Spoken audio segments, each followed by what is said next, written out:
With all of the war and conflict going on in Ukraine, the global eye hasn't been paying attention to the other side of Russia. Because if it was, it would have already noticed strange activity happening in a certain cluster of islands between the Russians and the Japanese. So, what's been brewing between the two superpowers? Are we seeing the beginning of another war for Russia?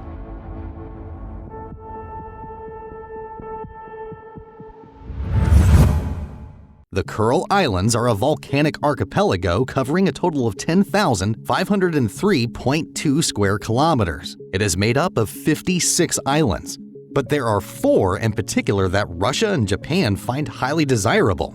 At the foot of the Kuril Islands lie Iturup, Kunashir, Shikoden, and the Habomai Islands.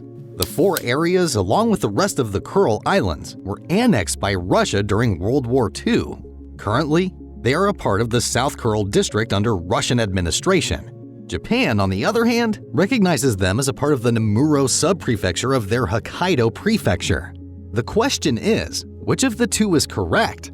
Let's take a look at the treaties written throughout history that attempt to answer that question. Talks about the rightful ownership of the Kuril Islands date back as far as 1855. The Treaty of Shimoda was the first treaty between Russia and Japan. Article 2 of the treaty states, the whole island of Iturup belongs to Japan, and the whole island of Urup and the other Kuril Islands to be the North constitute possessions of Russia. The other 3 disputed islands were not mentioned in the treaty, and it was understood that since they were located under Iturup, they also belonged to Japan.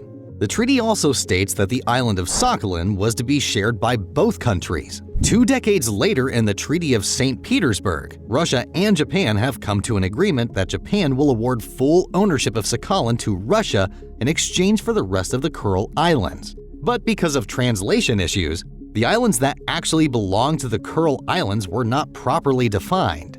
Before we continue on, consider subscribing to the channel, since you obviously enjoy our content by making it this far. Now that's out of the way, let's get back to it. In the years that followed, a series of wars broke out between the two nations, affecting the ownership of the disputed land. The first was the Russo-Japanese War of 1904, which Japan won in convincing fashion. They became the first Asian power in modern times to defeat a European power. In the 1905 Treaty of Portsmouth, written shortly after the war, Japan was given the southern portion of Sakhalin Island. World War II rolled around, and Japan decided to side with Nazi Germany. The Soviet Union initially signed a non-aggressive pact with the primary Axis power, but the 2 countries eventually found themselves on opposing sides of the war as well. While this was going on, there was no conflict happening between the Japanese and the Soviets.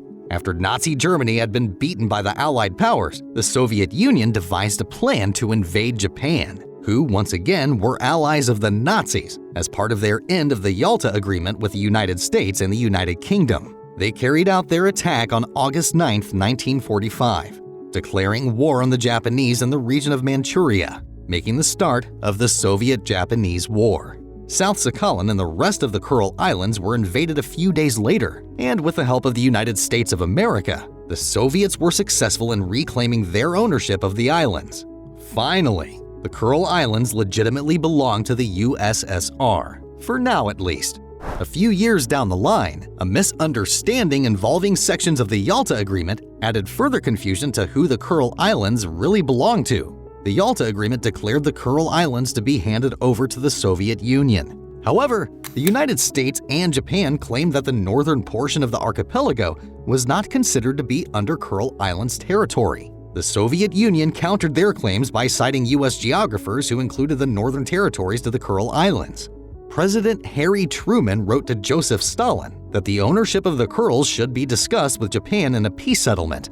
Stalin, who already considered the Kuril Islands to be under Soviet Union ownership, rejected the contents of the letter. By the time the Cold War came, the United States renounced the contents of the Yalta Agreement related to Russia, claiming that the Soviets violated several provisions connected to the rights of other countries. The Russians reacted negatively to the claims, demanding the provisions written for them to be honored on the grounds that they fulfilled their end of the deal, which was the Japan invasion. But upon taking a closer look at the article, it was never explicitly stated that the ownership of the Kuril Islands were to be handed over to the Soviet Union. It was only said that Japan should revoke their territorial claims over the islands. As a result, Russia backed off from signing the Treaty of San Francisco, which was meant to be the permanent peace treaty between Japan and the allies of World War II.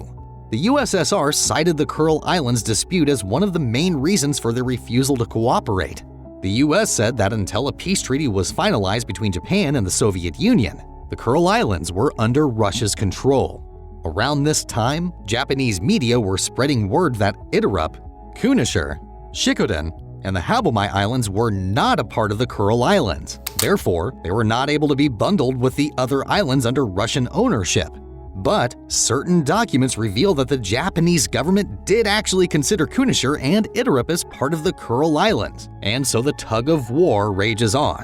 In 1956, the two countries agreed to start the formation of the Soviet-Japanese Joint Declaration. For the first time in a long time, Russia and Japan were open to hearing each other out. Suddenly, hope for the Kurils was on the horizon. The Soviet Union was prepared to give Shikoden and the Habomai Islands to Japan. In response, Japan admitted to their inability to solidify their claims on Kunashir and Itarup, and were willing to accept Shikoden and Habomai to get a peace treaty done. The only problem was that the rest of the Kuril Islands were still in a state of limbo in terms of ownership. Further disagreements regarding its ownership ensued. And despite the state of war between Russia and Japan ending that day, the peace treaty was left to be dealt with another time. If all this back and forth is starting to confuse you, most of the conflict boils down to one thing. The definition of which islands belong to the Kuril Islands were in a state of constant change. It felt like any discussion regarding the disputed land wasn't headed anywhere. Fast forward to today, and all of a sudden, matters are getting wildly out of hand. The issue hasn't been resolved in the 66 years that have passed since the Joint Declaration, despite Vladimir Putin and the late Shinzo Abe almost coming to an agreement in the early 2010s. The war on Ukraine has been distracting the whole world from the quick Russian militarization happening in the islands. In the past few years, Russia has been setting up military camps, airstrips, and even missile systems in Itarup, Kunashir, Shikoden, and the Habomai Islands. And with more military construction happening until today, things are starting to look more serious than ever. Since the Russians started their attack on Ukraine, Japan put a stop to economic cooperation in the islands. Russia responded by revoking Japanese visa-free visits to the area, further increasing tensions between the two. And in another slap-in-the-face gesture, Russia held some of their annual naval exercises in the Kurils, which understandably prompted a negative reaction from the Japanese. Thanks to the increase in military activity in the Kuril Islands, the two countries are at the brink of another war. And although neither side has been bold enough to make a move yet, Russia's recent behavior involving its neighbors is certainly cause for alarm. Japan should be on their toes, ready to react to the other party's next move. For over a century now, the Kuril Islands have been uncertain as to which country it should pledge its allegiance to. And by the current state of things, the islands may find out soon at the cost of bloodshed.